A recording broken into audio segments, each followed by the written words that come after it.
Sugar test करवाने जाते ही lab वाले बोलते हैं एफबीएस करा लो, डॉक्टर बोलता है HbA1c करा लो, कभी रैंडम टेस्ट भी लिख देते हैं। लेकिन सच में डिफरेंस क्या है, कौन सा टेस्ट सही है और कौन सा सही नहीं है, और कब कौन सा करवाना चाहिए। आज मैं आपको डायबिटीज टेस्टिंग का पूरा सिस्टम सिंपल और प्रैक्टिकल तरीके से समझाऊंगा।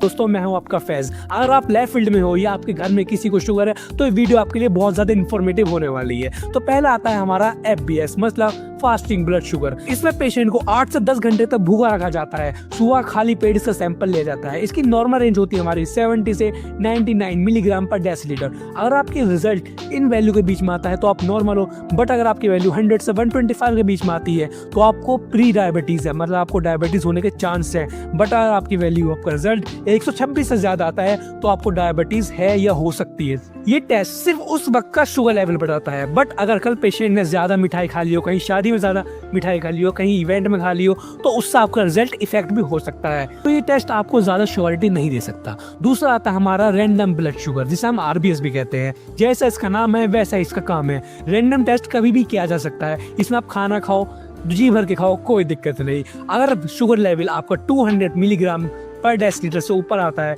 और पेशेंट को सिम्टम्स है ज्यादा प्यास लगना, बार बार यूरिन आना, बार बार पेशाब आना, तो हो सकता है आपको डायबिटीज हो।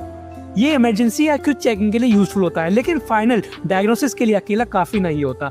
तीसरा आता है हमारा HbA1c, जो कि सबसे इंपॉर्टेंट टेस्ट है। सबसे ज्यादा डॉक्टर इसी टेस्ट को रिकमेंड करते हैं। ये टेस्ट बताता है कि पिछले 3 महीने का एवरेज शुगर लेवल क्या था। इसकी नॉर्मल रेंज में आपको बता देता हूँ 5.7% से। अगर आपकी वैल्यू कम आती है तो आप सही सलामत हो, नॉर्मल हो। बट अगर आपकी वैल्यू 5.7 से लेकर 6.4% है तो आपको प्री डायबिटीज है। और अगर आपकी वैल्यू 6.5% से ज्यादा आती है तो आपको डायबिटीज कंफर्म है। इसलिए डॉक्टर इस टेस्ट को सबसे ज्यादा रिकमेंड करते हैं, क्योंकि ये 1 दिन का नहीं 3 महीने का पूरा रिपोर्ट आपको बता देता है। अब बारी आती है हमारे ग्लूकोमीटर। घर पर जो मशीन होती है जिसे हम ग्लूकोमीटर कहते हैं, वो डेली मॉनिटरिंग के लिए अच्छी होती है, लेकिन फाइनल डायग्नोसिस के लिए अच्छी नहीं होती। इसमें थोड़ा एरर भी आ सकता है। डायग्नोसिस कंफर्म करने के लिए लैब टेस्ट बेटर होता है। तो ग्लूकोमीटर आपके डेली मॉनिटरिंग के लिए अच्छी है, पर आपको कंफर्मेशन करने के लिए लैब टेस्ट करवाना जरूरी है। तो अब बारी आती है हमारी सैंपल कौन सी वाइल में लेना चाहिए। ये पॉइंट स्पेशली लैब स्टूडेंट्स के लिए बहुत ज्यादा इंपॉर्टेंट है। देखो अगर FBS कराना है या RBS कराना है तो आपको ग्रे कलर की वाइल होती है, जिसे हम फ्लोराइड वाइल भी कहते हैं, तो उसमें सैंपल ले जाता है। और अगर आपको HbA1c करवाना है तो आपको EDTA वाइल, जो कि पर्पल कलर की होती है, उसमें सैंपल लेना चाहिए। गलत वाइल लेने से रिपोर्ट भी गलत आ सकती है।